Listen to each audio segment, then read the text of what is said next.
Hello everyone, स्वागत है आपका हमारे एएस कोचिंग सेंटर में।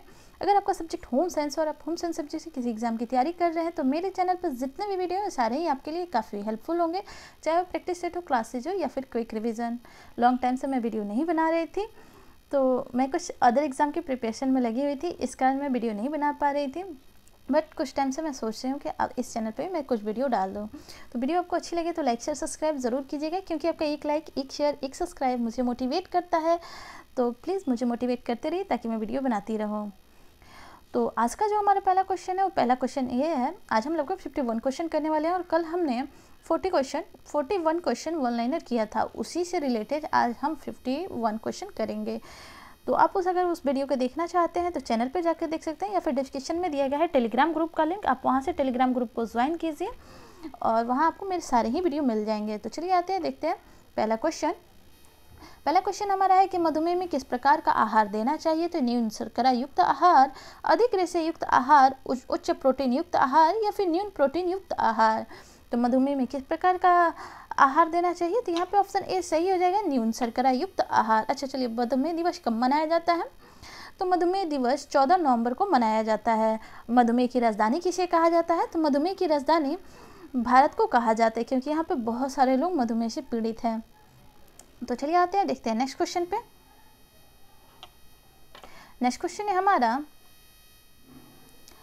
कि निम्नलिखित में से किसकी आवश्यकता गर्भावस्था में बढ़ जाती है? तो प्रोटीन, कैल्शियम, खनिज लवण या फिर इनमें से सभी। तो किसकी आवश्यकता गर्भावस्था में बढ़ जाती है? तो ऑप्शन नंबर डी सही हो जाएगा कि इनमें से सभी। प्रोटीन, कैल्शियम, खनिज लवण, इन सब की आवश्यकता हमें गर्भावस्था में बढ़ जाती है। नेक्स्ट क्वेश्चन पे आते हैं। नेक्स्ट क्वेश्चन है क्वेश्चन नंबर 3 कि प्रोटीन का सर्वोत्तम स्रोत है। तो प्रोटीन का सर्वोत्तम स्रोत क्या है? तो मांस, मछली, अंडा, सब्जियां, चावल या फिर इनमें से सभी। तो इसका आंसर पहले से टिक किया जा चुका है, तो आप खुद ही आपका अगर ये नंबर ऐड करते, चलिए एक सबको एक नंबर फ्री में मिल जाता है। आपने कितने क्वेश्चन सॉल्व किए इसको आप कमेंट सेक्शन में बता दीजिएगा और ऑनेस्टली बताइएगा आपने कितने क्वेश्चन सही किए हैं। तो यहाँ पे आंसर सही हो जाएगा ऑप्शन नंबर ए। अगर हम मांसाहारी चीज़ों का सेवन करते हैं तो उससे हमें डायरेक्टली प्रोटीन मिलता है, इसलिए इसमें प्रोटीन की जो मात्रा होती है सबसे उच्च होती है। तो मांस, मछली और अंडा में प्रोटीन हमें सर्वोत्तम स्रोत का मिलता है। ऑप्शन ए सही हो जाएगा। नेक्स्ट क्वेश्चन पे आते हैं। नेक्स्ट क्वेश्चन है हमारा कि निम्न में से कौन सा परिरक्षक पदार्थों के रूप में इस्तेमाल किए जाते हैं? तो चीनी, नमक, सिरका या फिर उपरोक्त सभी। तो निम्न में से कौन से परिरक्षक पदार्थों के रूप में इस्तेमाल किए जाते हैं? तो यहाँ पे ऑप्शन सही हो जाएगा ऑप्शन नंबर डी, ये सभी।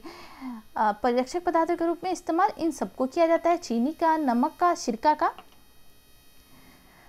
नेक्स्ट क्वेश्चन पे आते हैं। नेक्स्ट क्वेश्चन है हमारा, मैं कोशिश करूँगी कि मैं कम से कम टाइम में ज़्यादा से ज़्यादा क्वेश्चन करा सकूँ।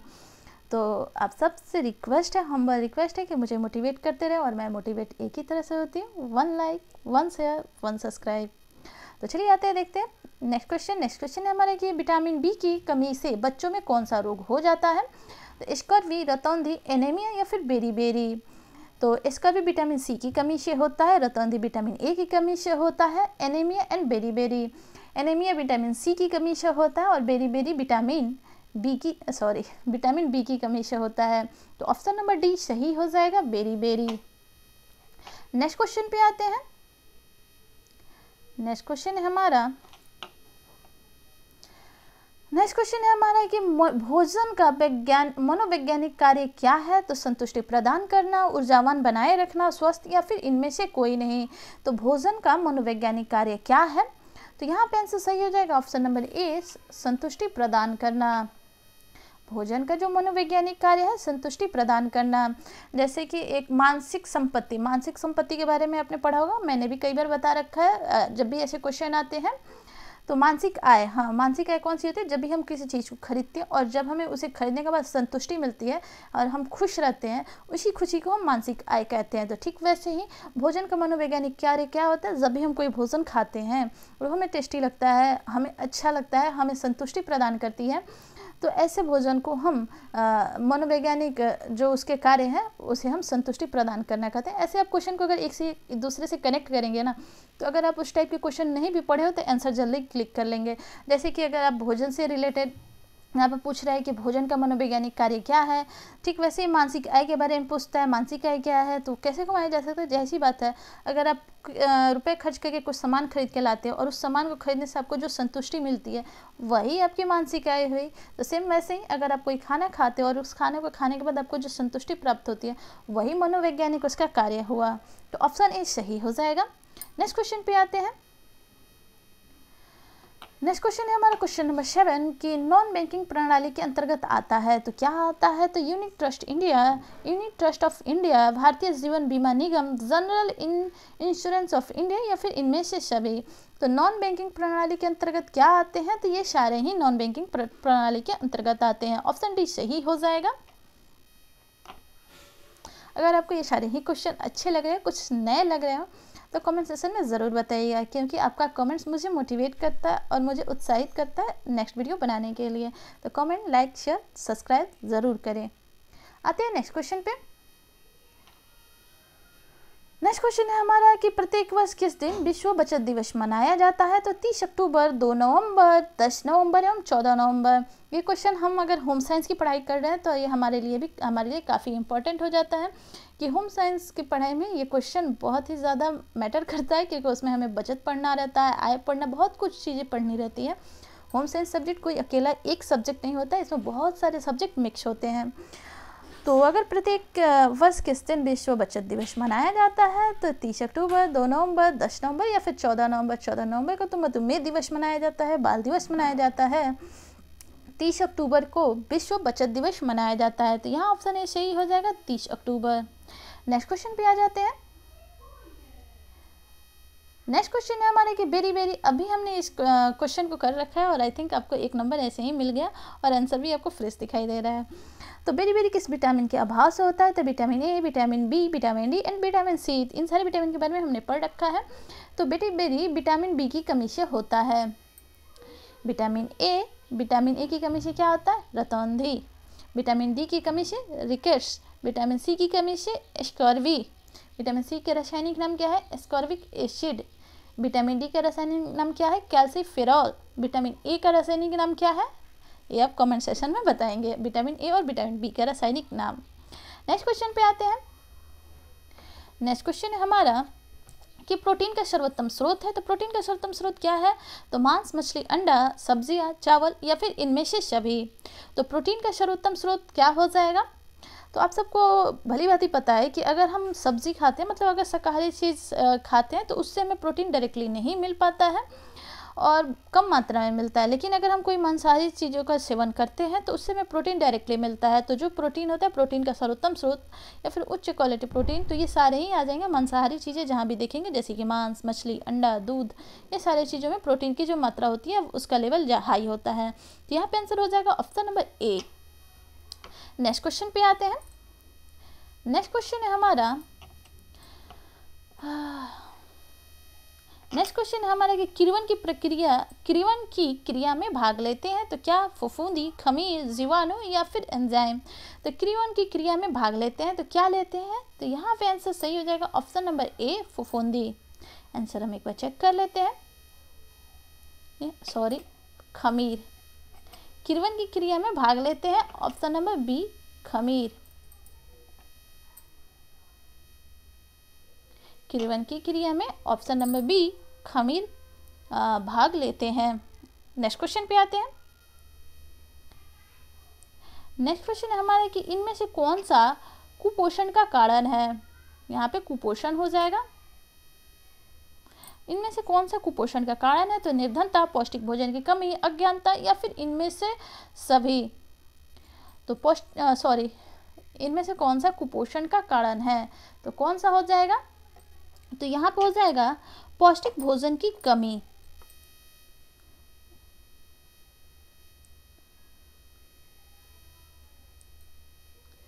पौष्टिक भोजन की कमी, निर्धनता, अगर रुपए नहीं है तो आप खाने पीने का ध्यान नहीं रखेंगे।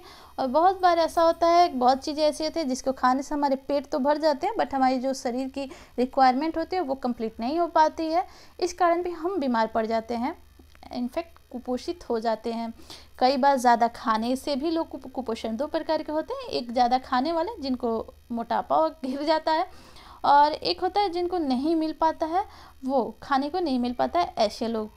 तो यहाँ पे आंसर सही हो जाएगा ऑप्शन नंबर डी, कुपोषण का कारण निर्धनता भी हो सकता है। पौष्टिक भोजन की कमी ये तो मेन है, इसकी वजह से तो होते ही है। दूसरा अज्ञानता, अगर आपको नॉलेज नहीं है कि किस टाइप के खाना खाने से हमें पोषक तत्वों की प्राप्ति होती है, तो इस वजह से भी आपको कुपोषण हो सकता है। तो यहाँ ऑप्शन नंबर डी सही हो जाएगा इनमें से सभी। नेक्स्ट क्वेश्चन पे आते हैं। नेक्स्ट क्वेश्चन है हमारा, परिधान के उपयोग के बाद किस गतिविधि की आवश्यकता तुरंत होती है? परिधान के उपयोग के बाद किस गतिविधि की आवश्यकता तुरंत होती है? तो मरम्मत, आयरन करना, धब्बे छुड़ाना या फिर हवा देना। तो परिधान के उपयोग के बाद किस तरह की गतिविधि की आवश्यकता तुरंत होती है? तो ये क्वेश्चन थोड़ा यूनिक है, नया लग रहा है। तो यहाँ पर हो जाएंगे ऑप्शन नंबर डी, हवा देना। क्योंकि जब हम परिधान को पहनते हैं, मतलब कि अगर किसी कपड़े को पहनते हैं तो वह उसमें हमारे पसीने जो निकलते हैं वो लग जाते हैं। तो जब भी अगर हम उन्हें खोलते हैं और खोल के फैला के रख देते हैं तो सही रहता, नहीं रखते तो उसमें फुफुंदी लगने का डर रहता है। यहाँ पे सबसे पहले हमें हवा देना सही रहता है, तो ऑप्शन नंबर डी सही हो जाएगा। नेक्स्ट क्वेश्चन पे आते हैं। नेक्स्ट क्वेश्चन है हमारा कि जल प्रदूषण के कारणों के लिए मुख्य रूप से निम्नलिखित में से कौन जिम्मेदार है? तो जल प्रदूषण के कारणों के लिए मुख्य रूप से कौन जिम्मेदार है? तो वन रोपण, तेल रिफाइनरी, कागज कारखाना और ए एंड बी दोनों, बी और सी दोनों, या फिर 1 मिनट थोड़ा क्वेश्चन देखें।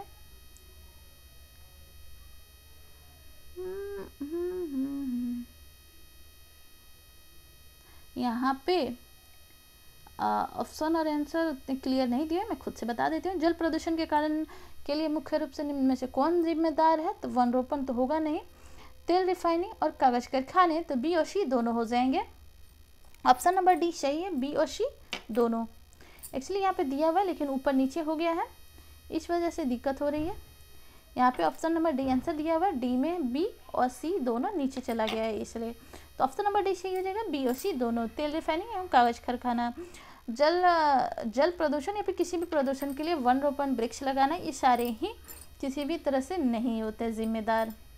आते हैं नेक्स्ट क्वेश्चन पे। नेक्स्ट क्वेश्चन है हमारे कि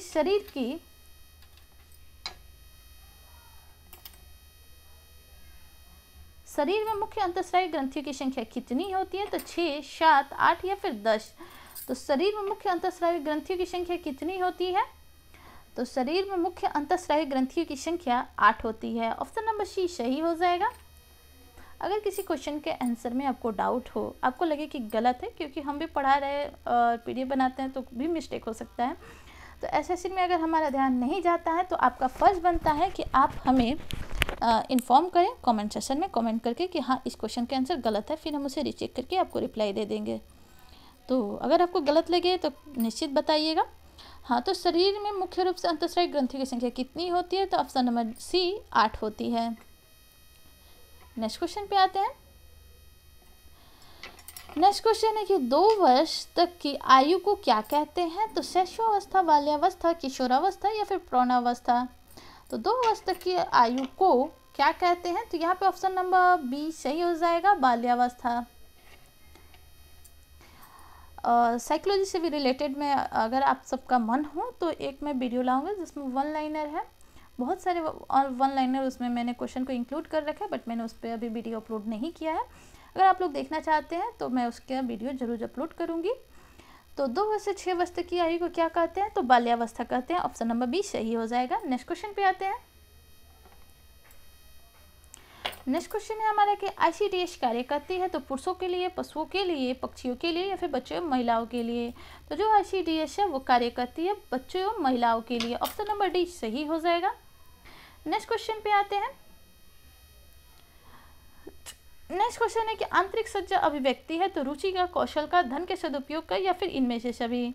तो जो आंतरिक सज्जा है वो क्या है? तो जो आंतरिक सज्जा है वो है ऑप्शन नंबर डी, इनमें से सभी।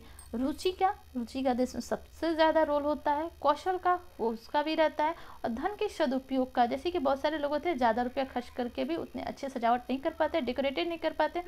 एक तरह से कहें तो ये टोटली आपसे पूछ रहा है कि कैसे हम आंतरिक सज्जा या फिर गृह सज्जा का कम धन के उपयोग से उसकी सजावट कर सकते हैं। तो इन सब का रुचि हो, कौशल हो, धन का सदुपयोग हो, इन सब से कर सकते हैं। तो यहाँ पे ऑप्शन नंबर डी सही हो जाएगा।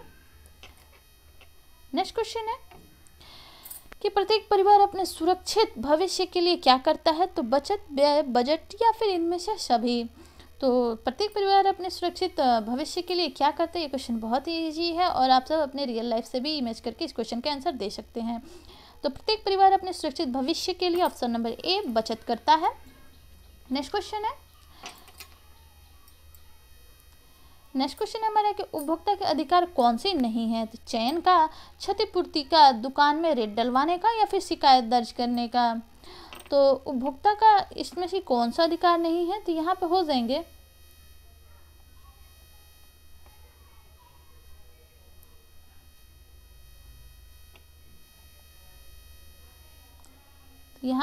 ऑप्शन नंबर सी रेट डलवाने का। यह अधिकार उपभोक्ता के पास नहीं होता। हाँ, वो शिकायत दर्ज जरूर कर सकता है अपने किसी भी कहीं से भी अगर वो कुछ लेता है तो उस मैटर में। तो यहाँ पर ऑप्शन नंबर सी सही हो जाएगा।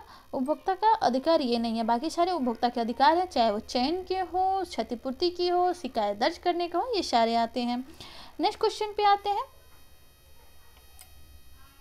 नेक्स्ट क्वेश्चन है हमारा कि FPO मार्क उपलब्ध रहते हैं तो केचप पर, चाय पत्ती पर, शहद पर या फिर नमक पर। तो FPO मार्क उपलब्ध होते हैं तो किस पे होते हैं? तो यहाँ पे जाहिर सी बात है केचप पे होंगे। ऑप्शन नंबर ए सही हो जाएगा, केचप। नेक्स्ट क्वेश्चन पे आते हैं।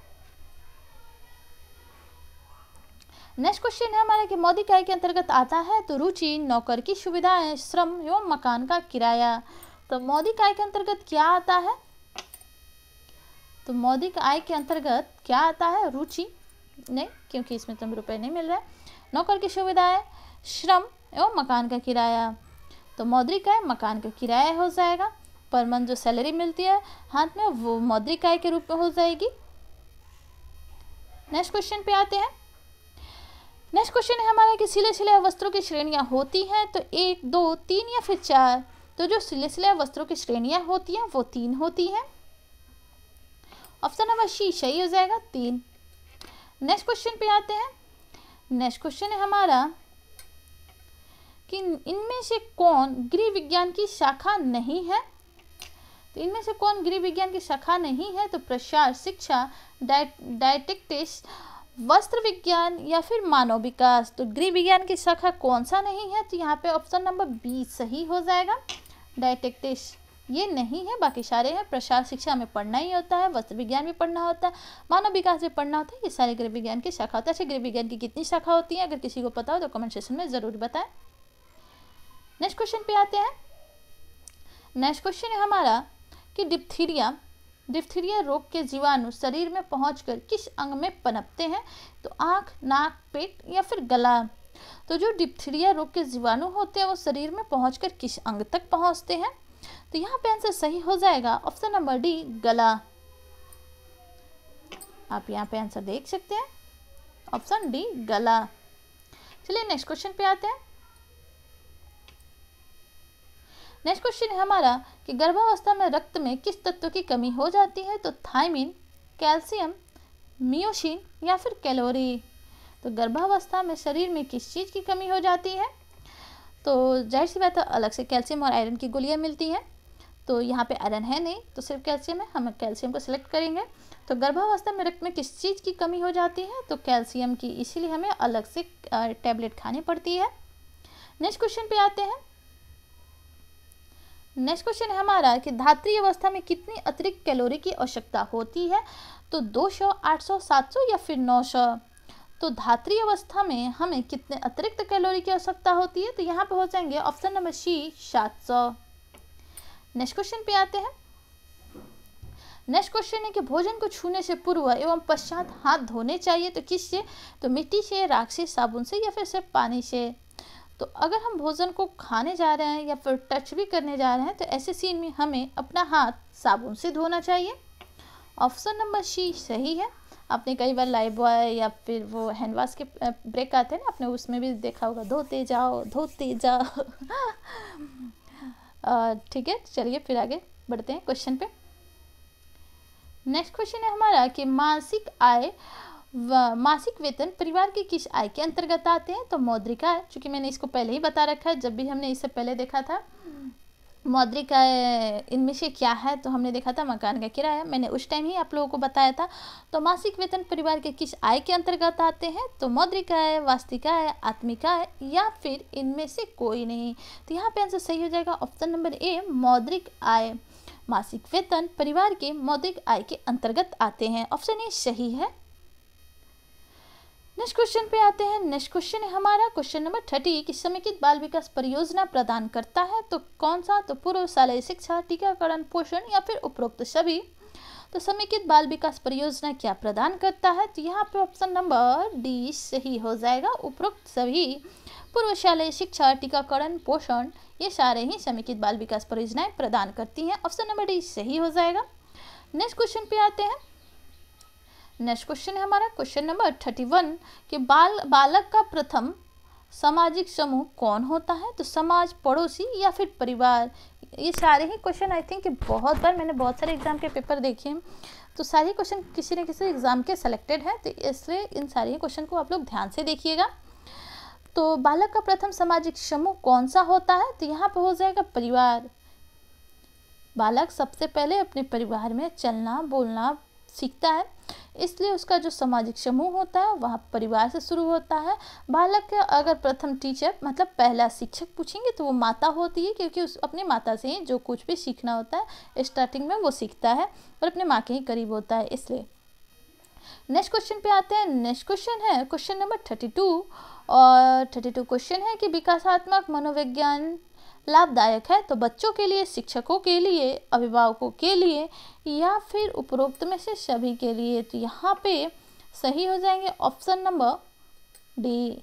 जो विकासात्मक मनोविज्ञान है वो सबके लिए है, बच्चों के लिए भी है, शिक्षकों के लिए भी है, अभिभावकों के लिए भी है, इन सब के लिए है। तो यहाँ पर ऑप्शन डी सही हो जाएगा, उपरोक्त सभी। नेक्स्ट क्वेश्चन पे आते हैं। नेक्स्ट क्वेश्चन है हमारा कि बच्चों को पोलियो और डीपीटी का बूस्टर डोज किस आयु में दिया जाता है? तो 2 से 4 माह, 16 से 24 माह, 0 से 3 माह या फिर 6 से 9 मंथ। इसके आंसर आप लोग को दिख गए, इसलिए सबका 1 नंबर बन जाता है। तो जो बच्चों के पोलियो और डीपीटी का बूस्टर डोज है वो किस आयु में दिए जाते हैं? तो यहाँ पे ऑप्शन नंबर डी सही हो जाएगा, 6 से 9 माह के आयु में। अच्छा, बीसीजी का टीका के बारे में अगर किसी को पता हो कि बच्चों को कब दिए जाते हैं, कमेंट सेक्शन में ज़रूर बताइएगा। तो पोलियो और डीपीटी का जो बूस्टर डोज होता है वो 6 से 9 मंथ में दिए जाते हैं बच्चों को। नेक्स्ट क्वेश्चन पे आते हैं। नेक्स्ट क्वेश्चन है क्वेश्चन नंबर 34 नंबर क्वेश्चन है कि अंधे बच्चों को पढ़ाने के लिए किस विधि का उपयोग किया जाता है? तो ब्रेल लिपि, खेल लिपि, इतिहास विधि या फिर साइको ड्रामा विधि। तो जो अंधे बच्चे हैं उन्हें पढ़ाने के लिए कौन सी विधि का प्रयोग किया जाता है? तो यहाँ पे हो जाएंगे ऑप्शन नंबर ए, ब्रेल लिपि। ब्रेल लिपि का आविष्कार किन्होंने किया था? तो लुइस ब्रेल ने किया था। नेक्स्ट क्वेश्चन पे आते हैं। हाँ, कई बार ये क्वेश्चन पूछता है कि जो ब्रेल लिपि है उसमें डॉट का, ये भी पूछ सकता है कि किस चीज़ के प्रयोग से, तो डॉट के प्रयोग से पढ़ाए जाते हैं। और जो डॉट होते हैं ना उनकी संख्या कितनी होती है? तो जो ब्रेल लिपि है, ब्रेल लिपि में डॉट की जो संख्या वो 6 होती है। नेक्स्ट क्वेश्चन पे आते हैं। नेक्स्ट क्वेश्चन है क्वेश्चन नंबर 35 नंबर क्वेश्चन में पूछ रहा है कि बाघ और कृषि संगठन FAO की स्थापना की गई तो 1945 में, 1955 ईस्वी में, 1965 ईस्वी में या फिर 1995 ईस्वी में।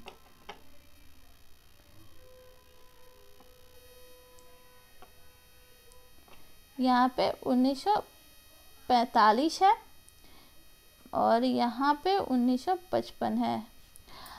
तो बाघ और कृषि संगठन यानी कि FAO की स्थापना कब की गई है? तो ऑप्शन नंबर ए सही हो जाएगा, 1945 में।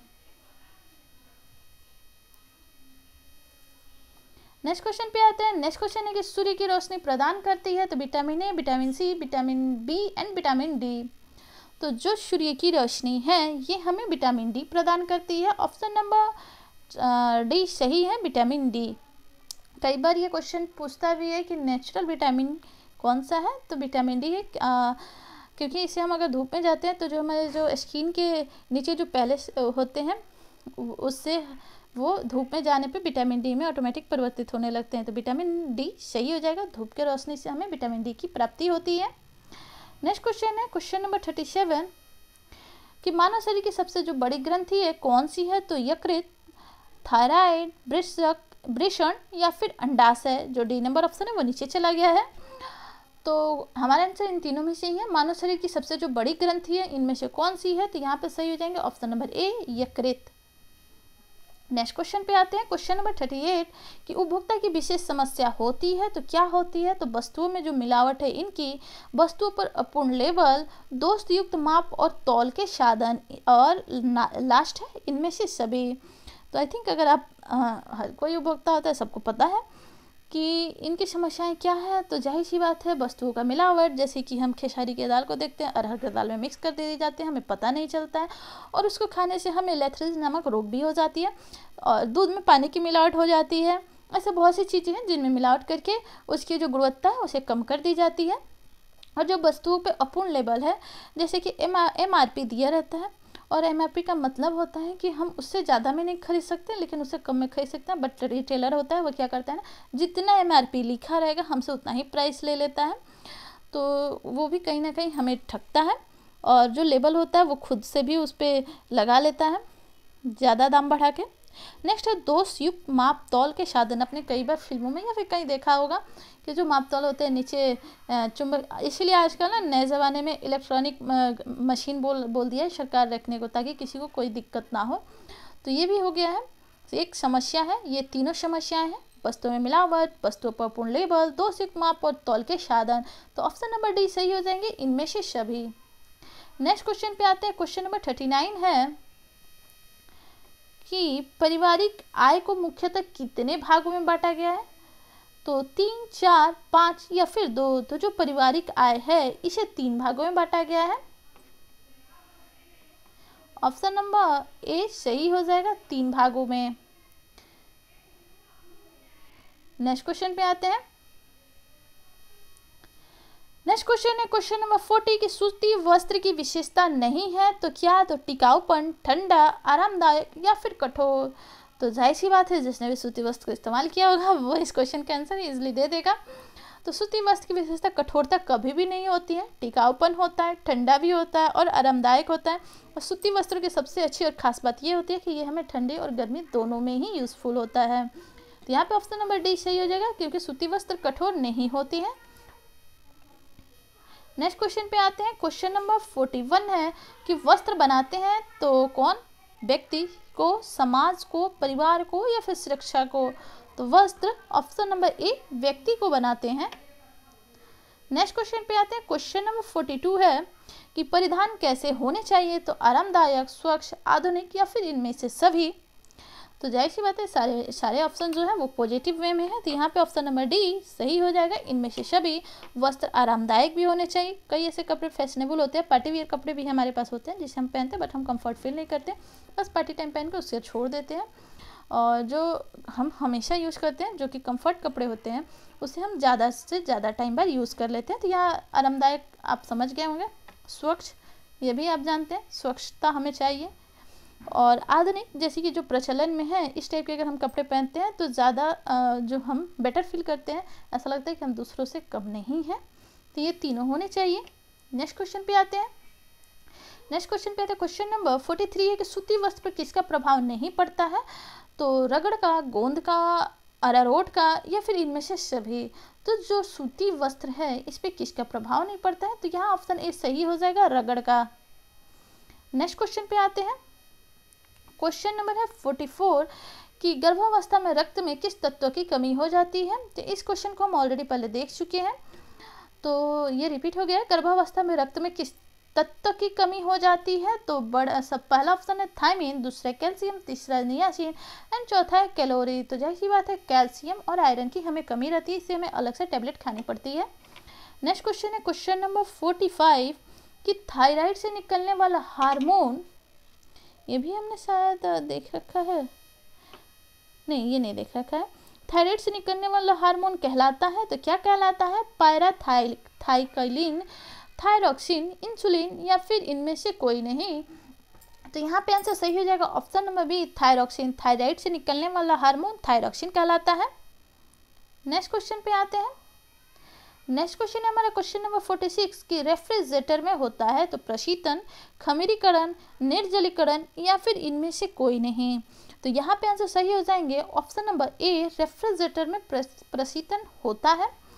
और एक क्वेश्चन अक्सर पूछा जाता है कि अगर हम कमरे में रखे फ्रिज के दरवाजे को खोल देते हैं तो जो हमारा कमरा है इसका तापमान घटेगा या फिर बढ़ेगा। तो अगर हम कमरे में रखे फ्रिज का जो डोर खोल देते हैं ना, तो इससे हमारे कमरे का तापमान घटता नहीं, इनफैक्ट बढ़ जाता है। तो ऐसे क्वेश्चन आते रहते हैं बहुत सारे, ऐसे क्वेश्चन और आगे कराए जाएंगे। आप बस मेरे साथ बने रहिए, चैनल को लाइक शेयर सब्सक्राइब ज़रूर कीजिए। आते हैं नेक्स्ट क्वेश्चन पे। नेक्स्ट क्वेश्चन है हमारा क्वेश्चन नंबर 47। ऊर्जा प्राप्ति का मुख्य स्रोत है तो प्रोटीन, कार्बोहाइड्रेट, खनिज लवण एवं विटामिन। तो ऊर्जा प्राप्ति का सबसे प्रमुख जो स्रोत है वो हो जाएंगे कार्बोहाइड्रेट। नेक्स्ट क्वेश्चन पे आते हैं। नेक्स्ट क्वेश्चन है हमारा क्वेश्चन नंबर 48 कि सुरक्षात्मक पौष्टिक तत्व हैं कौन से हैं? तो भोजन, कार्बोहाइड्रेट, वसा एवं विटामिन एवं खनिज लवण। तो सुरक्षात्मक पौष्टिक तत्व के अंतर्गत आ जाएंगे विटामिन एवं खनिज लवण, क्योंकि इससे हमें ऊर्जा नहीं मिलती है। और ऑप्शन नंबर डी सही है। नेक्स्ट क्वेश्चन पे आते हैं। नेक्स्ट क्वेश्चन है क्वेश्चन नंबर 49 कि वयस्क में प्रोटीन की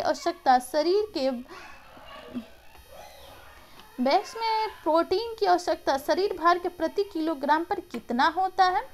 तो चूंकि यहाँ पे ऑप्शन गलत इंक्लूड किए गए हैं, क्योंकि RDA 2020 के अनुसार ये सब कुछ चेंज हो गया है। पहले था कि अगर 1 kg आपका वेट है तो आपको 1 ग्राम प्रोटीन की आवश्यकता होती थी, लेकिन अब चेंज हो गया है। 1 kg अगर आपका वेट है तो आपको प्रोटीन की आवश्यकता 0.83 ग्राम चाहिए होता है, यानी 1 ग्राम से कम। नेक्स्ट क्वेश्चन पे आते हैं। क्वेश्चन नंबर 50 है कि किस विटामिन की कमी से बच्चों में अंगों में अस्थियां मुड़ जाती हैं? तो vitamin A, vitamin B, vitamin C and vitamin D. तो किस विटामिन की कमी से बच्चों की जो अस्थियां वो मुड़ जाती हैं? तो जाहिर सी बात है विटामिन डी की कमी से ऑप्शन नंबर डी सही हो जाएगा। नेक्स्ट हम लास्ट क्वेश्चन पे आते हैं। Question number 50। क्वेश्चन नंबर 50 क्या कहता है देख लेते हैं। निम्न में से किस बर्तन में खाद्य पदार्थों को अधिक समय तक रखने पर विषाक्तता उत्पन्न हो जाती है? तो स्टील, तांबा, शीशा या फिर लोहा। तो यहाँ पे आंसर सही हो जाएगा ऑप्शन नंबर ए। अगर स्टील के बर्तन में खाद्य पदार्थों को ज़्यादा समय तक रखा जाता है तो वो विषाक्तता उत्पन्न हो जाती है, मतलब कि खाने खराब हो जाते हैं। तो ये थे आज के हमारे लास्ट क्वेश्चन। और वीडियो आपको कैसी लगी, अच्छी लगी और क्वेश्चन कैसे लगे ये भी सारे कमेंट सेक्शन में ज़रूर बताइएगा। और वीडियो अच्छी लगी तो 1 लाइक, 1 शेयर, 1 सब्सक्राइब ज़रूर करें, क्योंकि आपका 1 लाइक, 1 शेयर, 1 सब्सक्राइब मुझे मोटिवेट करता है। तो मुझे मोटिवेट करते रहिए ताकि मैं ऐसे ही वीडियो बनाती रहूँ। चलिए मिलते हैं नेक्स्ट वीडियो में नेक्स्ट क्वेश्चन के साथ, कुछ नए मज़ेदार क्वेश्चन के साथ। Thanks for watching.